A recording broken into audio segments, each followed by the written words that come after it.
Hello there, everyone. Welcome into this week's episode of Pick Up Sports Talk Fantasy Edition. I'm Spencer Stein. And I'm Brandon Schiffman. We have a ton to get to today. We're going to talk about everything Week 4 in the NFL and give our Week 5 predictions. We're going to get you started with our booms and busts of the week. Yeah, we'll try to keep this one short because it is regular season, but weeks are getting important, especially if you need to get out of that punishment position. Mm-hmm. Last week, Tom Brady.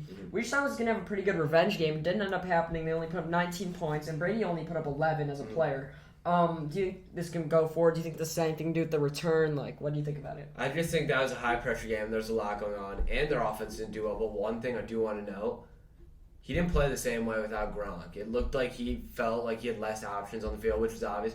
And Cameron Brate can't replace Gronk. It's a little bit Gronk. Gronk's mostly an end zone target, but a red zone target. But I think it was because the Patriots defense is good. Belichick knows how to kind of play him. I thought he'd have a much bigger game. He didn't. It's no issue going forward whatsoever. Absolutely. But Brady still doesn't run. That's kind of concerning. But I still think he's the only guy who can perform still well in fantasy without running. As you said, he's been doing it for 20-some years. He'll keep doing it. He's fine. He hasn't always been great at fantasy, but yeah. Another quarterback who also is immobile, Kirk Cousins. He only scored 10 after last week. We were both saying he's really a starter option. I still think he's a good guy to have on your team. He's not a starter, though.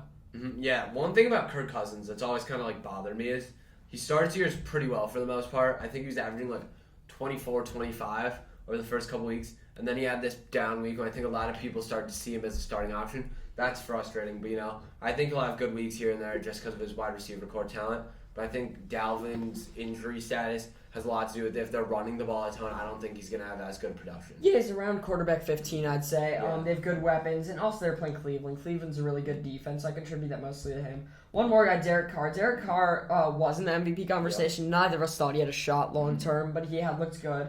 And he had a bad Monday night. He only scored 14. It's not necessarily a big bust, but I don't see him going forward being an option. I think he could be a backup for your team. He's a bye week guy. Yeah. Let's just put him as in that category for now. And I think he's going to have another bad week against our Bears this week. Yeah, that's the goal, Let's get to running backs here. A guy who I have on my team and I have sworn by all year, Deandre Swift, putting up 8.9 against the Bears. It's a bust. I think he set a really high standard for himself, and he just underperformed. Yeah, Jamaal Williams, first of all, is taking carries, even though he didn't have a big game either. He actually scored less. But DeAndre Swift, a lot of that was the Bears' defense, and the Lions' offense didn't have any action in the red zone. They turned it over 4 times there. So I think Swift, when he gets those red zone carries, will do better.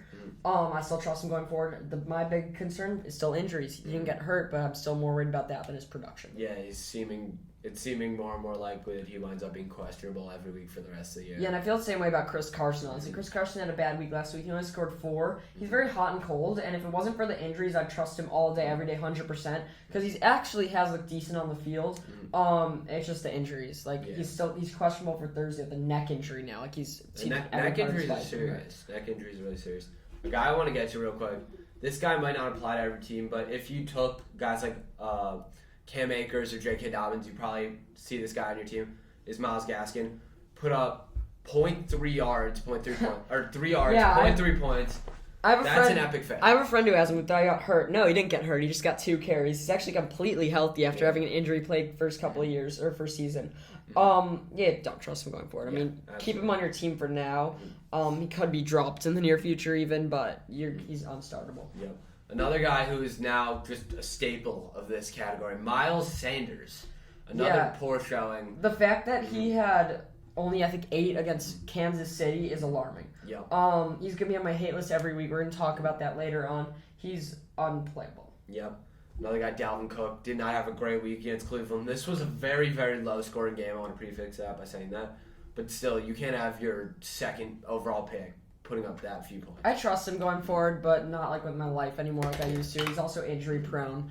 I think he's poised for a big week against Detroit, though. That's the goal for his owners. Aaron Jones, another guy who's an early pick. Didn't seem to do well. I think he had, under 11. That's not great. I don't know really what to say about that. He just didn't get a ton of carries. I think A.J. Dillon fully outplayed him this week. Yeah, A.J. Dillon, I'm not worried long-term is going to take carries from Aaron Jones. Aaron Jones still did have 11, which wasn't horrible, and A.J. Dillon had 10. Or they both had 10.9. So I still think Aaron Jones is that option. But I didn't love him going into the year. I still do like him now. He's kind of proven himself to me as an outlier. He's a risky pick for sure, year by year. One more running back we're going to get to is Nick Chubb. Low-scoring game, obviously. It's same as Delvin Cook. I thought Kareem Hunt worries me. Yeah, those two seem to be sharing the backfield. Mind you, most talented backfield in the league for sure.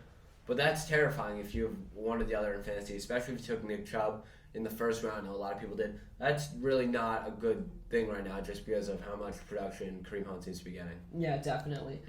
Let's stick with that game. Now we're moving to wide receivers with the Vikings. Justin Jefferson had a touchdown. Thielen did not. Thielen has 4 on the season. He had 2 week one the last 2 weeks. Well, Jefferson's had touchdown the last 3 weeks. Thus, Thielen only had 7.6. Yeah. I think that offense, it's whatever receiver scores more touchdowns can be the better fantasy option. I don't love either of them, but I do think Thielen's still the red zone threat. Yeah, I do have to say, this was my original take about Tennessee going into the year. One of their 2 guys will be getting more targets than the other in the red zone, and that can change week by week, but that guy will be the one having the big week. I think that more so it's going to be Thielen now, in the red zone, I think. Yeah, but that more so now applies to Minnesota than I ever thought it would. I mean, I think they're about equal. I started to like Thielen a little better. Now I like Jefferson a little better, but I still trust Thielen more in the end zone. Yeah. Last person from that game is Odell. Doesn't shock me. I knew Odell would play bad. Yeah. He's coming off an injury still very soon. And Baker has been Baker's looked meh, and they can't really spread the field with other receivers or tight ends, and I also don't love their play calling. They're a run-centric offense. Yeah. Honestly, their offense is not looking good for fantasy purposes at all, even. Yeah. Now moving to Pittsburgh. Juju Smith-Schuster, poor week. Shocker. I think he had like 3 What did or I tell 4. you last week? They're all dance boys, you said. They're all TikTok boys. Yeah. Deontay Johnson's good, but he's injury prone. He has no hands. Yeah. Claypool was out, and Juju played, but Juju's the other TikTok boy. They have no quarterback. Yeah. And they're running terrible routes, and Roethlisberger can't throw more than about 5 yards. There's no reason. I have zero trust in anyone there. Yeah, I think that the biggest issue with them is that now that Roethlisberger can't really throw the ball well, there isn't even a deep threat anymore. It's just a bunch of slants. And do you know who would help him? Dwayne Haskins. Oh my God. Check out our regular episode for why Haskins should start. What about CeeDee Lamb? He had a poor week for Dallas. He's had 2 poor weeks, actually, back-to-back. I still trust him going forward. I think 2 outliers. He's getting a ton of targets in his good games, and he's one of those guys that you have to stick through the bad weeks because the good weeks are so good with him, I feel. Yeah, and a reason he's done that is because Zeke. I'm going to talk about Zeke later. Get ready. Tyler Lockett's. I feel like we're talking about him every week. He's either the boom or a bust. It's just we kind of predict that happens year by year. You'll either get 35 out of him or 7 out of him, and occasionally get 50 out of him. And how about Mike Williams? He had 3 huge weeks now. He scored 2. I think I trust him going forward. He's still a must start. He's still going to have those big weeks, but I honestly do think that there's a chance that this season goes back to being a bench player to him, maybe being hot and cold with 25 and then 3. I think he's going to be I think he's going to be a starter for the rest of the year, but I don't think he's going to be end as top 5 receiver. Mm-hmm. I think he has a couple more bad weeks before people start to get really skeptical of him. Agreed. I know that you and I are both super high on him. I've taken him basically every year but this year. And who drafted him this year? Me. 3-1. Sounds Brandon. Right. 3-1. I'm also 3-1. I know. I'm saying you're 3-1. We did both lose this week. And we're playing this week. We'll run through that at the very end. Kelce, my star player, though, had a bust week. He's Mr. Consistent. I think he might be the number 1 pick last year. Do you know why he had 6.3? Because a guy by the name of Tyreek Hill had 47.3. Exactly. Tyreek Hill's insane. Mm-hmm. Yeah. I still think Kelce could thrive, even if Hill scores 47. I still trust him more. He's fine. 95% of the time, both of them share the same. Hawkinson, though, had another bad week. I still trust him going forward. I still think he's the number 3 tight end because Kittle's just utterly bad, straight up. Utterly bad. But Hawkinson's still trustworthy. Tight ends, this is why Kelce should be going first in drafts. Yeah. There's no one near him. The value is so high. The value. And one other person, Logan Thomas, he, I think, got hurt or something. Yeah, I don't know what you're saying about him being a bust. That's just not right because he's hurt. I think he got hurt in game, though. It's weird.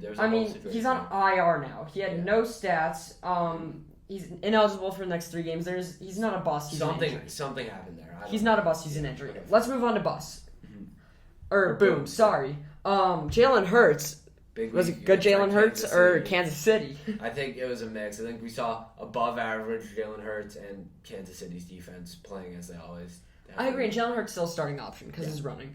even though I don't love him, who I do think could be fine going forward. Actually, I don't think he could be fine going forward, but had a good last week was Heinicke. Heinicke, yep. He proved himself again. New Orleans is so streaky. They're the team I'm most scared to say any prediction about. But Heinicke, after his week 1 where he subbed in for Fitzpatrick, scored 20, 21, 28. If you have a quarterback like Tannehill is looking bad, Heinicke could be a start. Could be a week-to-week guy. Another guy who I think has fully proven himself, and we'll talk about him a little bit more later. Darnold, huge week, even in a loss. I love how Darnold has leading the league in rushing touchdowns, with 5. There's some list of crazy. There's 9 of star running backs who don't have as many combined touchdowns as him. It was like Kamara, Delvin Cook, all these guys. I trust Sam Darnold. I think he's a good pickup. There's all these quarterbacks. I don't love talking about quarterback pickups that much, though, because I think most teams have their guy and stick with him, like me with Russ. But last guy is Matt Ryan. He was drafted by most teams. I'd still give him another week before I pick him up. He's been utterly atrocious for the most part. I don't think he's a pickup. They just had a high-scoring week, and I think he took a lot of the credit for that because they throw the ball a lot. In that offense, though, Cordero Patterson is a must-start. I think he's proving himself, and I think that the Bears should have been using him like this all along. But think they're going to use Jakeem Grant like this now?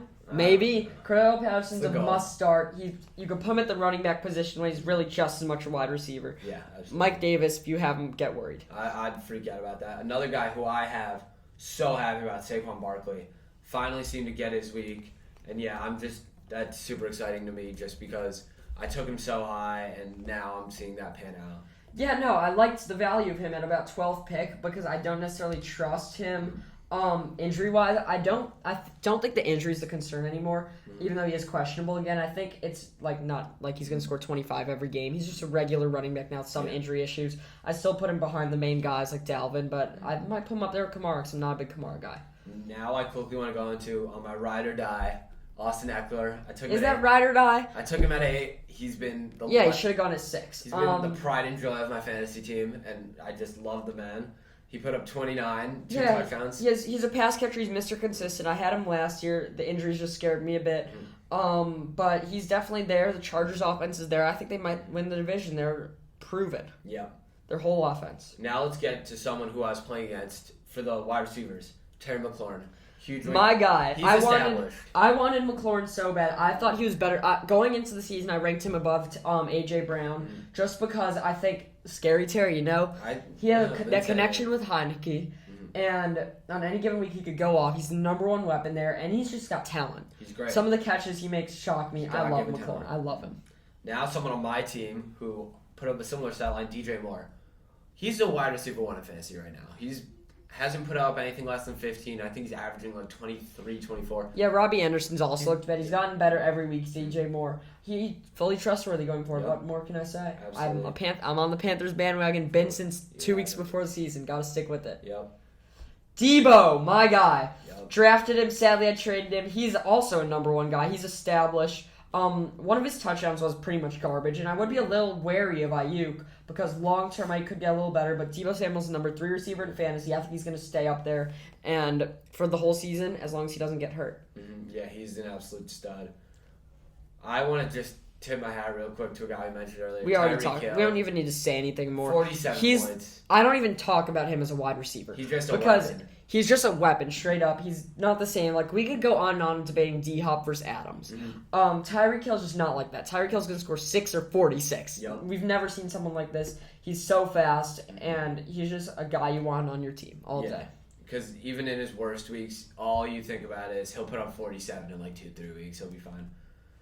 And another finally, player, Deontay Johnson. I played against him. That was pain. That was just pain. Still don't trust him. He's injured. He has Roethlisberger, and he has no hands. Good week for him. Someone on that offense has got to score at some point. Even if they only have 10 points, someone's got to get a touchdown. Although I'd expect it to be Najee. Najee still scored 21. I trust Najee scoring 20 every week, and I don't know if Deontay will do that every week. Yeah. The tight end I quickly want to shout out, Jared Cook. I think he had 19. That's a great week out of him. The Chargers offense. They have a lot of I love their offense fantasy-wise. Last year, Herbert carried me, so off waivers. Let's get to some injuries. David Montgomery was sad to see I was there. I thought it was going to be an ACL tear. Actually, the second I saw the headline, it's not an ACL tear. I read it wrong. Thought he was out for the year. I was like, well, there goes our season. Yep. Damien Williams, guy you got to have. I think he's going to have big weeks. If he's on waivers, pick him up, even if you don't have Montgomery. Yep. Another huge injury. Joe Mixon. He's always injured. Yeah, I regret taking him again. Next year, I'm making a promise to myself, no Joe Mixon fantasy. They're saying it's more day to day than week to week, but with him, you really never know. He's the biggest. I think he'll sit out this last week, but then play again. And Samaje Perine, who, by the way, I loved watching at Oklahoma. And Chris Evans are guys you want to pick up if you have Mixon, but otherwise I see no reason in picking him up. Another guy who we kind of alluded to Logan Thomas. He's on IR, so he's out for at least 3 weeks. I thought he was a good sleeper tight end. I thought if you don't get, one of those top 3 tight ends, or if you could get good value with Hawkinson, because I didn't like Andrews. He was right there with Noah Fant. You could take him later. Now it's looking like not so much. He's not only out for 3 weeks, but he's only scored 12, 9, and 12. He's not in the drop territory yet. You put him on your IR and stash him, but I do not think he's a must-start when he comes back. I quickly do want to say a guy who I took a little earlier than I'd like to admit has entered drop territory, Robert Tonyan.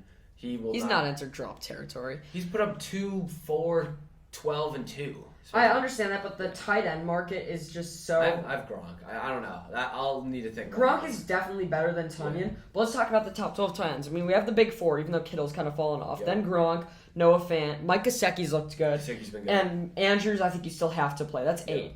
After that, it's like, you still want to risk it with Pitts, maybe Higbee, and Jared Cook. And then the 12, I think you got to give to Tonyan, maybe Dawson Knox. He's not in drop territory when you're probably still the 12th or 13th best tight end in football. That's fair. He's just been underperforming all year.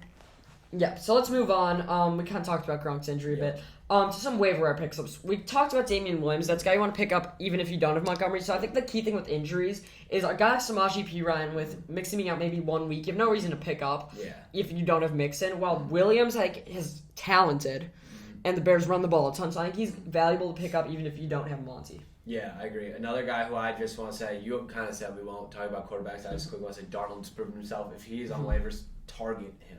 Yeah, I talked about him just now with tight ends. Dawson Knox, he's almost a starter option. He's had a couple big weeks in a row, scoring 8 and 9 the first 2, now 14, 20. He's going to be a start option this week. I think you got to start him. Yeah, another guy who I think he falls under my definition of week-to-week guy, Van Jefferson. He could put up 20 or... I'll never trust him. He's kind of like a Marquez Valdez-Scantling type guy where if he doesn't find his way in the end zone on a 70-yard pass, you're probably not getting any good production out of him. But if you have no better option, you can pick him up, just pray he has one of his big weeks. It is what it is with him. I can't ever see me starting him as starting lineup. Let's get to our final thing, our boom and bust predictions. We said keep it short, Brandon. Don't take my predictions. I'll start. I would never specify. Oh, okay. I'll start with a bit of a controversial one because I know we talked about this a little bit. I think Josh Allen will have a huge week against Kansas City. Yeah, of course. I think anyone with half a brain could think that. I mean, Josh Allen... You can say he's going to have a huge week. I'd honestly bet the over on 30. Yeah. I would bet that. But I don't think you could say he's a boom. That's at fair. all. In any world. Fair. I think you can't consider him or Derrick Henry a boom. Yeah. Not to kind of foreshadow what you were going to say, but when Derrick Henry's playing Jacksonville and Josh Allen's playing Kansas City, the 2 best players of their positions playing 2 awful defenses, I don't think you can consider it a boom. Even if you think Josh Allen's projected 27, you think he's going to score 37, I still don't know if it's a boom. It's a boom for him, but still not like necessarily a sleeper. Quarterback I like is Stafford. Yeah. Because Seattle's defense has looked bottom 5, and I love the weapons he has. He has that connection with Cooper Kupp. I think it's going to be a big week for everyone in their offense, especially Stafford. He's a must-start at quarterback. Yeah. Well, Spencer gave away my Derrick Henry pick, so I'll give him the other running back in that game. You're already taking one. No, I'm giving it. I'm letting you announce it. Please let me announce it, because I think James Robinson's going to have a big game after 2 poor week 1-2s.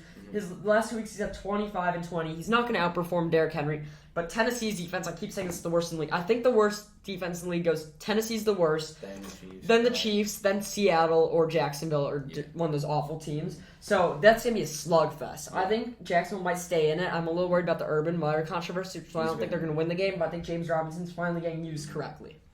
Back to my boom. Now we're caught up with each other. I have the Vikings wide receivers against Detroit. I think that both Thielen and Jefferson find their ways to the end zone. I think that they could both put up potentially anywhere between 20 and 25. I think that one of them is bound to have a better week than the other, but they will both put up great weeks. Yeah, our booms are kind of doing different things. Brand's giving, some of the guys that are going to boom. For me, I'm giving more sleepers, and my guy is Marquez Callaway. He was drafted higher than most people thought, but he hasn't necessarily performed. He's starting to get his targets up a little, and I think Washington's defense has looked awful. He's not a start.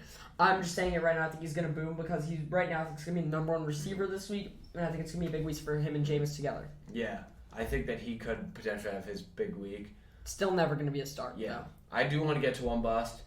Historically, this matchup that this guy's about to have has not favored him. and he's not fully healthy. I'm talking about DK against Jalen Ramsey or DK against the Rams.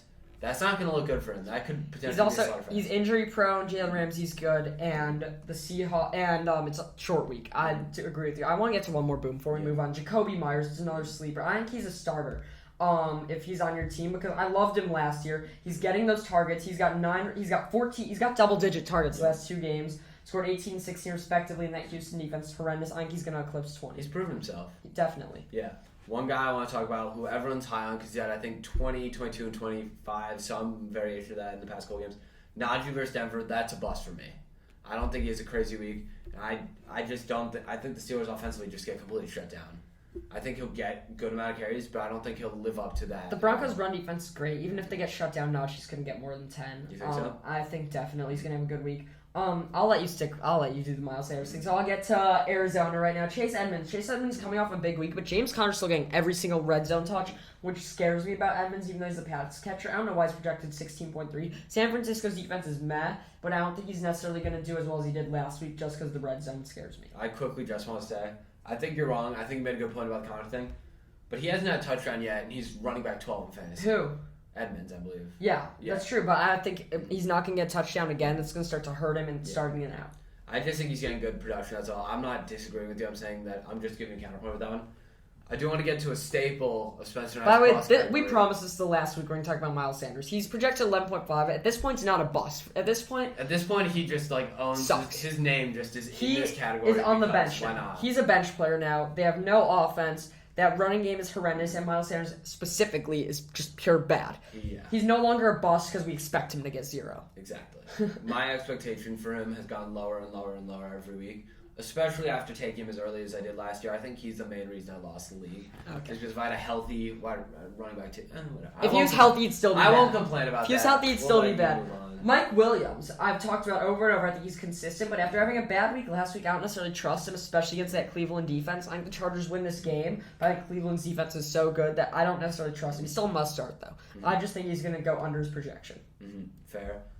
I'll let you give your last bust prediction. You could take AB. I mean, I don't necessarily agree with it, so... Okay, so Antonio Brown's coming off a week off. They have 2 more receivers. I don't even know if he's going to play Antonio Brown. Antonio Brown played against the Patriots, I'm pretty sure, Spencer. Yeah, he had 13.3 the week before he didn't play. And 13.3 is not that great. He had 2.7 his second week. I don't know why all these people are saying he's great. Yes, he's been the number 1 receiver since he joined. That's a fun fact. Yeah, but I didn't realize that. I think every week we got to pick one of them to not do good. I think it's me, AB. Mm-hmm. That's fair. I just think he's the deep threat. Yes. I'm seeing him as a flex option if I don't have anyone better, but yeah.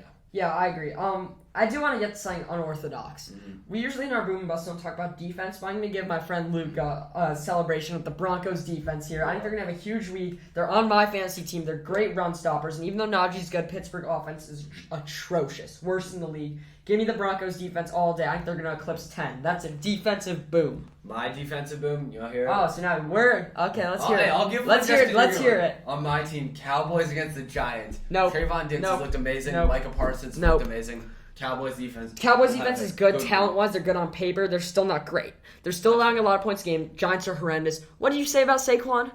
You like Saquon? He could be back. Okay. He could be back. If Saquon's back, the Cowboys defense is not. Simply put. Fair.